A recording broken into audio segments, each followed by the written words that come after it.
الحمدللہ رب العالمین والصلاة والسلام علی سید المرسلین اما بعد۔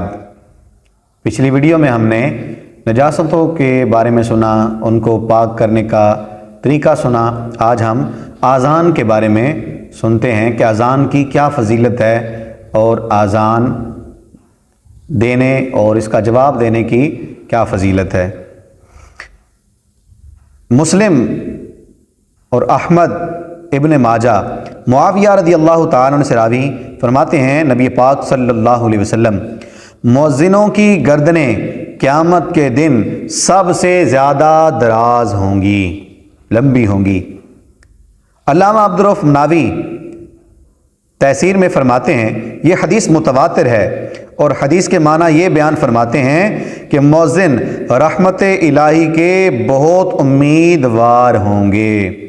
جس کو جس چیز کی امید ہوتی ہے اس کی طرف گردن دراز کرتا ہے، یا اس کے یہ معنی ہے کہ ان کو ثواب بہت ہے۔ اور بعضوں نے کہا یہ کنایا ہے اس سے کہ شرمندہ نہ ہوں گے، اس لیے کہ جو شرمندہ ہوتا ہے اس کی گردن جھک جاتی ہے، لیکن مؤذنوں کی گردنیں دراز ہوں گی، وہ شرمندہ نہیں ہوں گے۔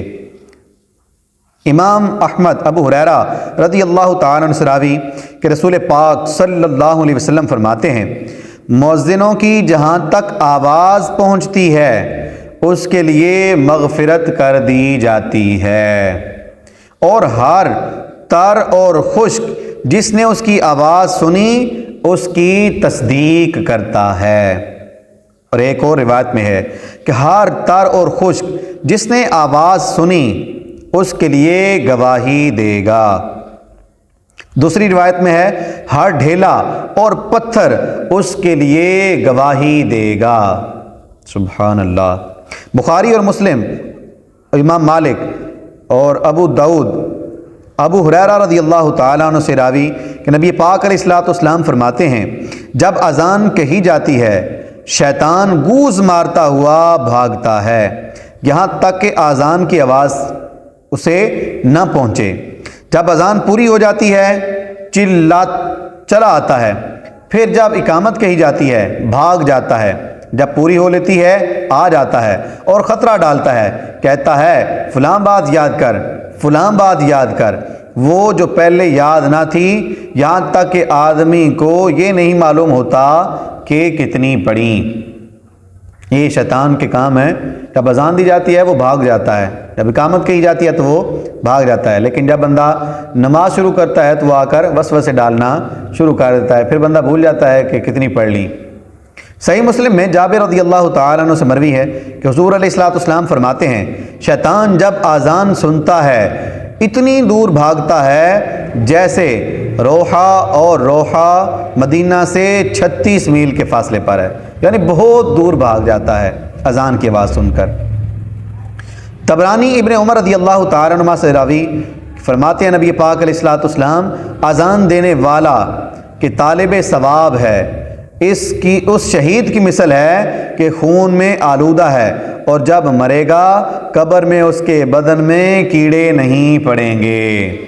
سبحان اللہ، کہ جو اذان دیتا ہے ثواب کی نیت سے اس کو شہید جیسا ثواب ملتا ہے۔ سبحان اللہ۔ اور جب وہ قبر میں جائے گا تو اس کی قبر اس کے جسم کو کیڑے نہیں کھائیں گے۔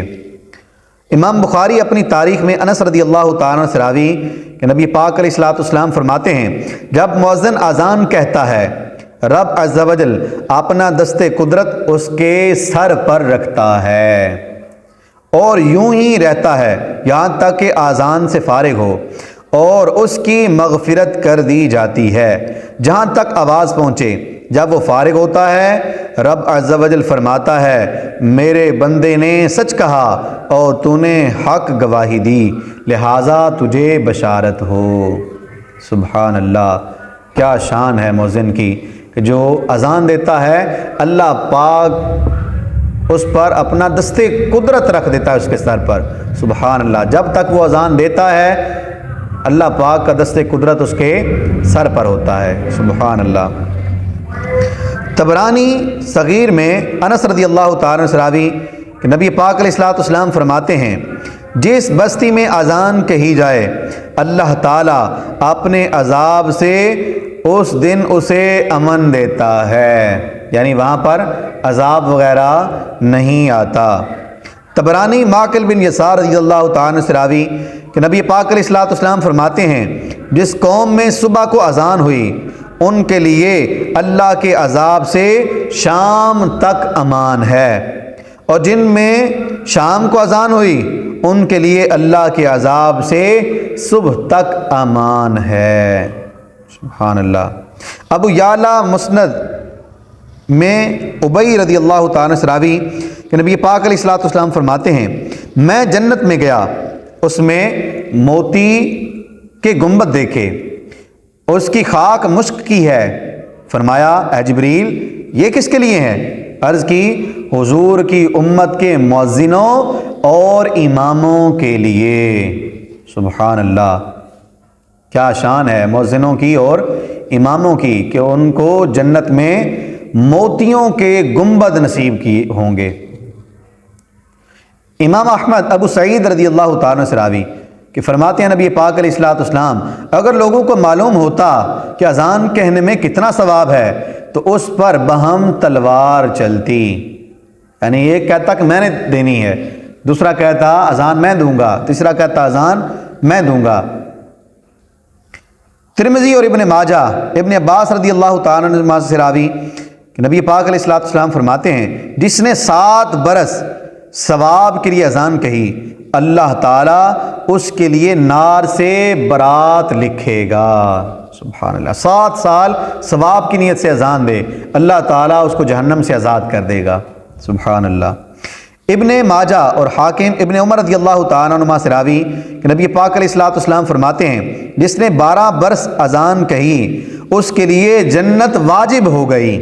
سبحان اللہ، اور ہر روز اس کی اذان کے بدلے 60 نیکیاں اور اقامت کے بدلے 30 نیکیاں لکھی جائیں گی۔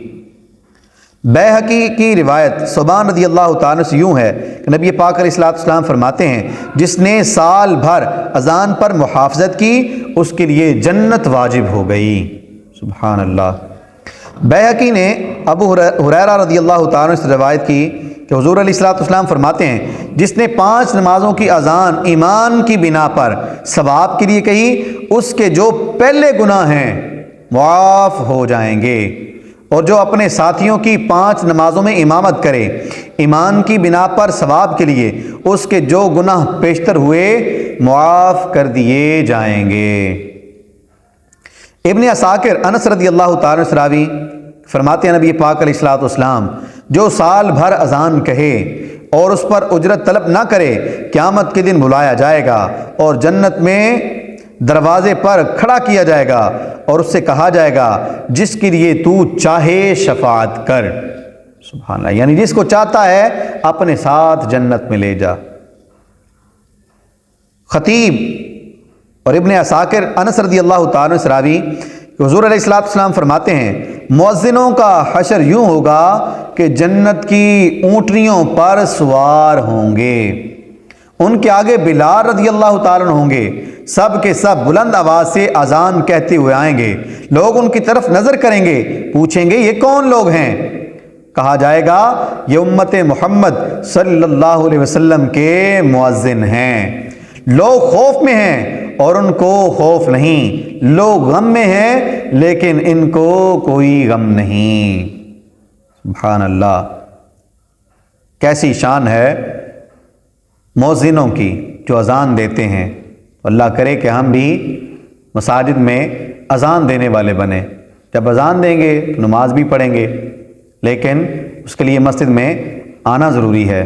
آج زیادہ تر ہمارے اوپر مسجد میں جانا بھاری ہے، ہم ہر جگہ جاتے ہیں لیکن مسجد میں جانا پسند نہیں کرتے، جہاں مرضی بیٹھیں، گھنٹہ 2 4 بھی بیٹھنا پڑے ہم بیٹھیں گے، لیکن مسجد میں نماز سے اذان سے پہلے جائیں یہ تو تصور ہی نہیں، اور اذان ہونے کے بعد بھی چلے جائیں یہ بھی بہت کم، جن کو اللہ توفیق دے۔ تو ہمیں کوشش کرنی چاہیے کہ ہم جلدی جائیں اور جا کر اذان کہیں کہ جو بندہ ثواب کی نیت سے اذان کہتا ہے اس کی کتنی فضیلتیں ہیں۔ سبحان اللہ۔ ابو شیخ انس رضی اللہ تعالیٰ عنہ سے روایت کرتے ہیں کہ حضور علیہ السلام فرماتے ہیں جب اذان کہی جائے آسمان کے دروازے کھول دیے جاتے ہیں اور دعا قبول ہوتی ہے، جب اقامت کا وقت ہوتا ہے دعا رد نہیں کی جاتی۔ ابو داؤد اور ترمذی کی روایت انہی سے ہے کہ رسول پاک صلی اللہ علیہ وسلم نے فرمایا کہ اذان اور اقامت کے درمیان دعا رد نہیں کی جاتی۔ ہمیں اس بات کا علم ہی نہیں ہے، ہم دعا کرتے نہیں ہیں، بلکہ آتے ہی اس وقت ہیں جب جماعت کو 1-2 رکعت گزر چکی ہو، تو ہمیں اذان اور اقامت کے درمیان آ کر دعا کرنی چاہیے کہ اس وقت میں دعا رد نہیں کی جاتی۔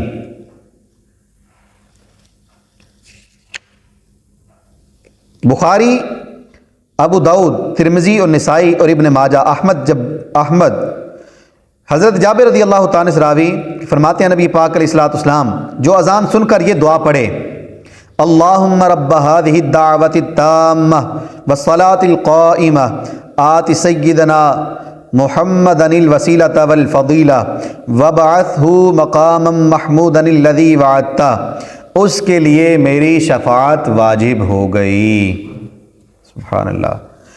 امام احمد اور مسلم، ابو داؤد اور ترمذی اور نسائی کی روایت ابن عمر رضی اللہ تعالیٰ عنہ سے کہ مؤذن کا جواب دے، پھر مجھ پر درود پڑھے، پھر وسیلے کا سوال کرے۔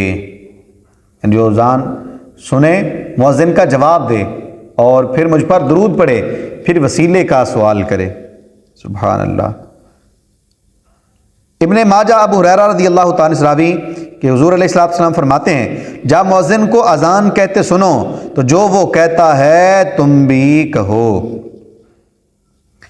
حضور علیہ السلام فرماتے ہیں مومن کو بدبختی اور نامرادی کے لیے کافی ہے کہ مؤذن کو تکبیر کہتے سنے اور اجابت نہ کرے، یعنی قبول نہ کرے، تو اس کی بدبختی کے لیے یہی کافی ہے کہ مؤذن اذان دے رہا ہے اور وہ نماز کے لیے ہی نہیں آ رہا یا اس کا جواب ہی نہیں دے رہا۔ حضور علیہ السلام فرماتے ہیں ظلم ہے، پورا ظلم اور کفر ہے اور نفاق ہے یہ کہ اللہ کے منادی کو اذان کہتے سنیں اور حاضر نہ ہو۔ کتنی سخت وعید ہے، ظلم ہے، کفر ہے اور نفاق ہے کہ بندہ مؤذن کو اذان دیتے سنے لیکن مسجد کی طرف نہ آئے۔ ابن عساکر رضی اللہ تعالیٰ کی روایت کہ رسول پاک صلی اللہ علیہ وسلم نے فرمایا اے گروہ زنا، یعنی اے عورتوں کے گروہ، جب تم بلال کو اذان اور اقامت کہتے سنو تو جس طرح وہ کہتا ہے تم بھی کہو کہ اللہ تعالیٰ تمہارے لیے ہر کلمے کے بدلے 1,00,000 نیکی لکھے گا اور 1000 درجہ بلند فرمائے گا اور 1000 گناہ مٹا دے گا۔ عورتوں نے عرض کی یہ تو عورتوں کے لیے ہے، مردوں کے لیے کیا ہے؟ فرمایا مردوں کے لیے دونا ہے، یعنی مرد اگر جواب دے گا اذان کا تو اس کو 2,00,000 نیکیاں ملیں گی، 2000 درجے بلند ہوں گے اور 2000 گناہ مٹا دیے جائیں گے۔ سبحان اللہ۔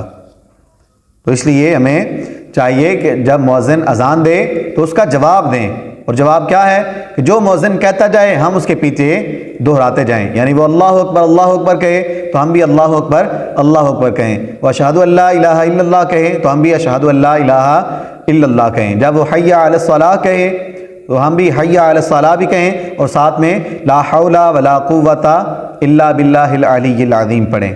تو یہ اس کا جواب ہے۔ تو جب ہم جواب دیں گے ایک کلمے کے بدلے میں اللہ تعالیٰ مردوں کو 2,00,000 عورتوں کو 1,00,000 نیکیاں عطا فرمائے گا۔ اللہ کریم ہمیں ان احادیث کو یاد رکھنے، ان پر عمل کرنے کی توفیق عطا فرمائے۔